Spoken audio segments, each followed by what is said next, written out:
достар, сіздермен бірге мен Дәрежере, менің арнама қош келдіңіздер. Қараңыздаршы, бұл қалай?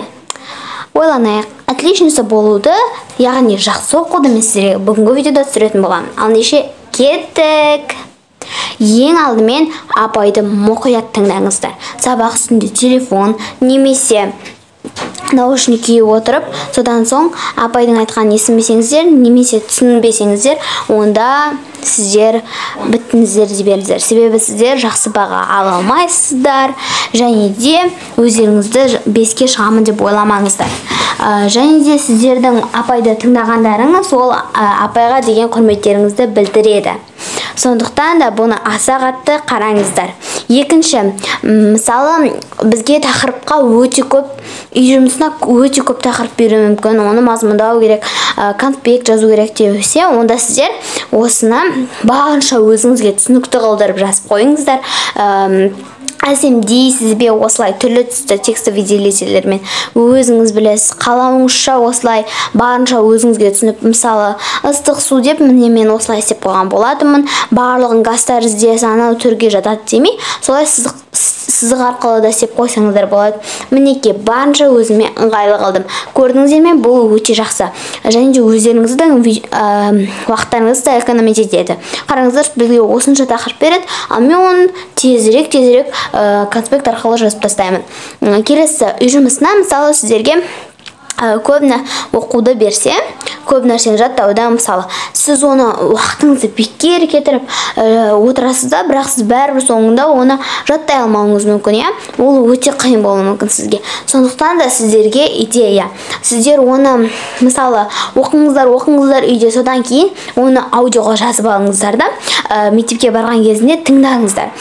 Үлкен қоңырауда, мысалы кәдімгі қоңырауларда солай тыңдаңыздар, асханаға барғанда тыңдап отырып, солай өздеріңіздің есту қабілеттеріңізді жақсаратты, содан кейін сіздер тезірек жаттап аласыздар, миыңызға тезірек құйылып кетеді. Сондықтан да бірінші өзіңіз жақсылап оқып аласыз, өзіңіз түсінгеніңізше, барынша жаттағаныңызша, содан кейін барып оны ұмытып қалмас үшін жаттағаннан кейін оны тыңдап жүруіңіз керек. Мен ылғи да солай жасаймын.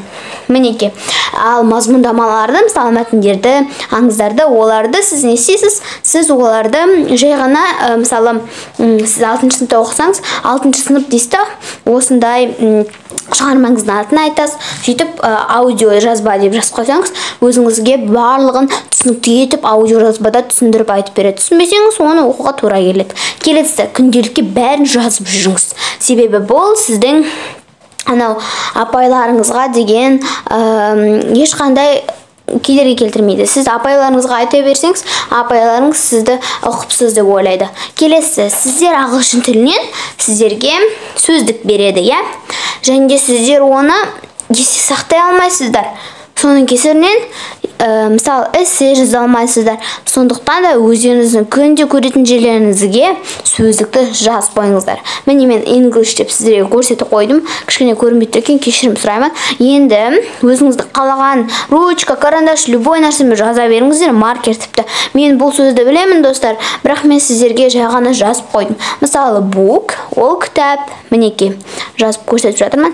Достар, кішкене маған ыңғайсыз болып тұр бұны жазған, себебі сізде камераны ұстау және де жазу бұл маған өте қиын. Енді міне book, кітап дедім, келесі bookshelf. Bookshelf дегеніміз ол кейбіреу айтып жатады маған, bookshelf деген ол сүмке деп. Жоқ, достар, bookshelf ол бізде кітап сөресі, кітап сөрелері. Мектепте көріп жатасыздар ғой. Шкаф емес, тек қана кітап сөресін салып қойасыздар, сондай. Міне кітап сөресі. Көріп тұрғандарыңыздай, сіздер осылай тезірек күнде көріп, күнде оқып, миыңызда есте сақтау қабілеттеріңізге сақтап аласыздар. Келесі, сіздер өте ұқыпты болу керексіздер. Өз заттарыңызды ешқашан ұмытпаңыздар. Мысалы, сызғыш ол геометрия, математика сабақтарында, алгебра сабақтарында өте қажет. Өз заттарыңды ұмытпаңдар. Себебі сіздер сабақ үстінде сұрап жатқан кезінде ол мұғалімге деген сіздердің, мысалы, мұғалім сіздерге ашуланып айтуы мүмкін. Неге өзің басыңды ұмытып кетпейсің? Ол барлық мұғалімнің фразасы, сондықтан да әрқашан алып жүріңіздер. Міне бізде мынау өшіретін ручка. Өшіретін ручка ол жыбыта керек болады. Сіз бірдеңені істемей қалсаңыз дұрыс, онда өшіре саласыз. Бірақ барынша көп жүрмеуге тырысыңыздар, себебі ол сіздердің өзіңіздің ойларыңызды жақсы жеткізуге ыңғайлы. Мінеке, жауап қоямыз. Өзіңізге ең керекті заттарды ешқашан ұмытпаңыздар. Оған қосымшамен пастаны алып жүремін. Осындай. Кім пастаны қайдан алдың деп сұрап жатса, бұны мен заказ берген болатынмын. Астана қаласында тұрғандықтан мен Астана қаласынан заказ берген болатынмын. Анам заказ беріп, маған алып келіп берген. Және текст выделитель. Осы керек бізге. Не үшін? Сіздер математика сабақтарында қазақ әдебиет, қазақ тілі, ереже, түрлі есептерді жазып жатқанда аттарын естеріңізде сақтау үшін осылай белгілеп қоясыздар. Мысалы, сізге керек болып тұр бір есеп. Ол есептің сіз атын іздеп жатсыз да, ол сізге қиын болады, оның бәрін оқып отыру. Осы текст выделительмен белгілеп қойсаңыз, зато сіз оларды біліп тұрасыз да, ол есеп екені, аты екенін біліп тұрасыз. Міне осы достар, салып қоямыз. Және де бізге желім керек. Достар, ең басты заттарды ешқашан ұмытпауларыңызды сұраймын. Себебі бұл сіздердің мұғалімге деген ұқыптылықтарыңызды көрсетеді. Міне қарандаш. Мұғалім сізді оқып, сізді ойлап қалуы мүмкін.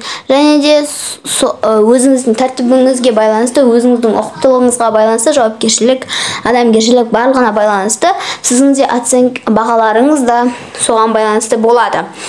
Достар, сіздерге видео барысында осыны қалай жапсырғаннан кейін жұлынып кетпес үшін, анау тез клей кетіп қалмас үшін қалай лайфхакты айтатын боламын. Бір лайфхак мен сіздерге осыны қараңыздар. Осылай жайлап жұласыздар. Міне видеода көргендеріңіздей. Мінекей. Болды, енді жабыстырып қоя бересіздер. Сол кезде бұл бізде тез кетіп қалмайды. Міне достар, менің күнделікке әрқашан расписаниені барлық жазып жүріңіздер. Бұл мұғалімдерге деген сіздің жауапкершілігіңізді көрсетеді. Міне мұғалімдердің атын жазып қойдым мен мұнда. Мұнда деген мен өзімнің қаншаға шығып жүргенімді жазып қойдым. Бұл өте жақсы. Немесе сіздерде күнделік болмаса, сіздер кәдімгі сабақтарды осылай үйде үй жұмысын істеу үшін осылай жазып қойыңыздар достар. Сіздерге айта кетейін, көп мұғалімдер соны жазған күнделікті жақсы көреді. Енді сіздерге өздеріңіз сабақ үстінде үйде үй жұмысын жазып жатқан кезінде ауаның таза болғаны, жарық болғаны ол сіздерге өте әсер етеді. Үй жұмысын жақсы істеуге. Және де өздеріңіздің отырған жерлеріңіз өте таза болып, сіздерге ыңғайлы болу керек. Міне, заттарым шығардым менің. Осылай енді үй жұмысын жазып қоятын боламын.